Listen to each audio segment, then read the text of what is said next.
Welcome back to the Pitwall Pod. You go to deep dive into all things Formula One. I'm your host, Hannah, and today we're heading stateside for one of the most dramatic, unpredictable, and action packed weekends of the 2025 F1 season. So far, the Miami Grand Prix.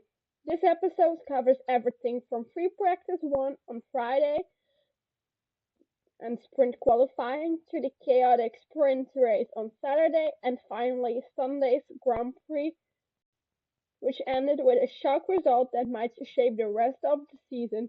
So buckle up because we diving straight into the heat of the South Beach. Friday, free practice 1, Piastri makes a statement. The weekend kicked off with free practice 1, the only practice session of the event due to the sprint format. This single hour was crucial. Teams needed to gather data quickly on tire wear, grip levels, and setups, especially since Miami's surface has historically been slippery and unpredictable. And who came out flying? Oscar Piastri. The McLaren driver set the pace with a 1:27.178, laying down a marker. He was followed closely by Charles Leclerc and Max Verstappen. But the surprise came from Williams. Yes, Williams, with Carlos Sainz and Alex Albon both inside the top five. There was drama too. Ollie Behrman for Haas had a heavy spin midway through the session. The red flags flew and it ended early. A tough break for Haas and for Behrman. But the takeaway from FP1, McLaren looked strong, and not just with one car. Both Piastri and Norris were dialed in from the get-go. Friday evening, sprint qualifying, Antonelli's record breaker. Let's talk about sprint qualifying. The Miami crowd witnessed a bit of history here. 18-year-old Kimi Antonelli, the highly touted Mercedes Junior, claimed P1 in sprint qualifying, making him the youngest driver to secure a top spot in any official F1 season. His calm under pressure and astonishing, he looked like a veteran out there, but behind him the pack was tight. Oscar Piastri lined up second, with Lando Norris and Max Verstappen right there too. The Ferraris were out of shape, and they ended up in P6 and P7 only. Saturday, the sprint race, chaos and comebacks. The sprint race was nothing short of mayhem, and that's putting it mildly. Lando Norris took the win, but not without a twist. At the start, Antonelli had the lead well, but a collision with Piastri midfield the race, Carlos Sainz had a puncture, and at the end, Fernando Alonso crashed and brought out a late safety car that led to Norris his win. Charles Leclerc didn't start the race because he crashed in the preparation lap. Oscar Piastri finished second, continuing his incredible form, while Lewis Hamilton, in a much more composed Ferrari outing, managed third. And Verstappen's disaster.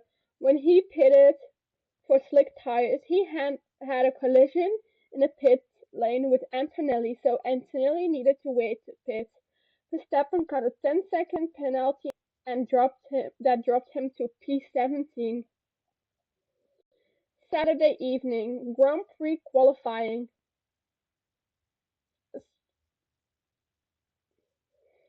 Verstappen bounces back. Red Bull regrouped, and in the main Grand Prix qualifying, Max Verstappen did what Max does: snatched pole position with a blistering 1:26.204, just 0.065 seconds behind Lando Norris, continuing his excellent weekend, and right behind them, you guessed it, Kimi Antonelli, again proving he belongs at the front of the grid. Mercedes fans, take note, the future looks very bright. Oscar Piastri qualified fourth, with Charles Leclerc in P8, George Russell in P5, and Lewis Hamilton, after his third place sprint result, could only manage P12. Sunday, race day, Piastri's breakthrough victory. Sunday's race was nothing short of a turning point in the 2025 season. While Max Verstappen led from pole early on, it quickly became clear he didn't have the race pace to match the McLarens. Oscar Piastri, starting P4, made a bold overtake on lap 14, a move around the inside of turn 1, and never looked back. His driving was clinical, precise, calm. He controlled the pace, managed his tires brilliantly, and even a late virtual safety car didn't shake him.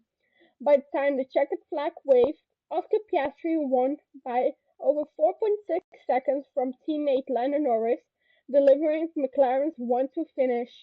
George Russell completed the podium, while Verstappen could only manage P4.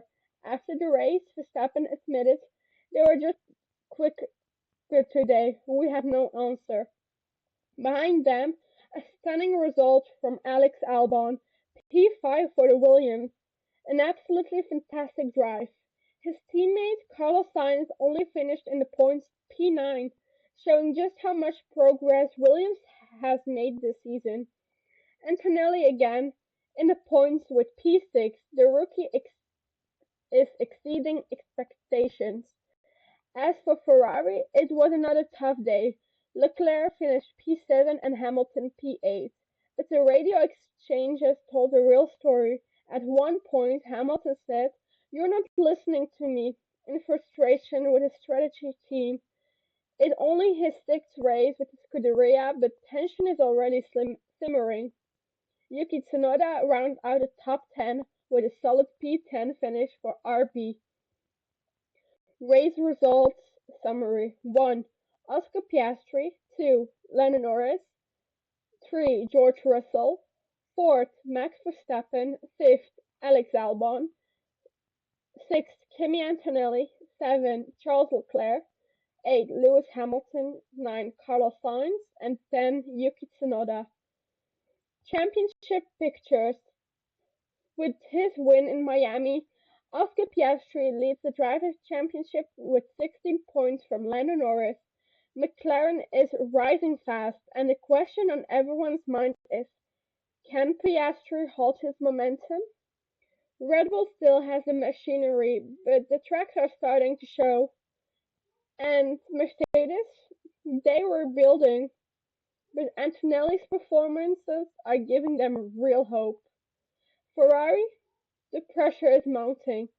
They have the drivers, but do they have the team cohesion to mount a real challenge? Final thoughts and what's next? Miami delivered sunshine, rain, speed, drama, and a changing of the guard. Piastri's win wasn't a fluke, it was a message. McLaren's here and they mean business. Next up, Imola, a track steeped in history and passion. Will Ferrari bounce back on home soil? Can Verstappen reset, or will McLaren continue their charge? Thanks for tuning in to the Pitwall Pod. Make sure to subscribe for all the latest F1 analysis and storytelling. And until next time, stay fast and stay curious.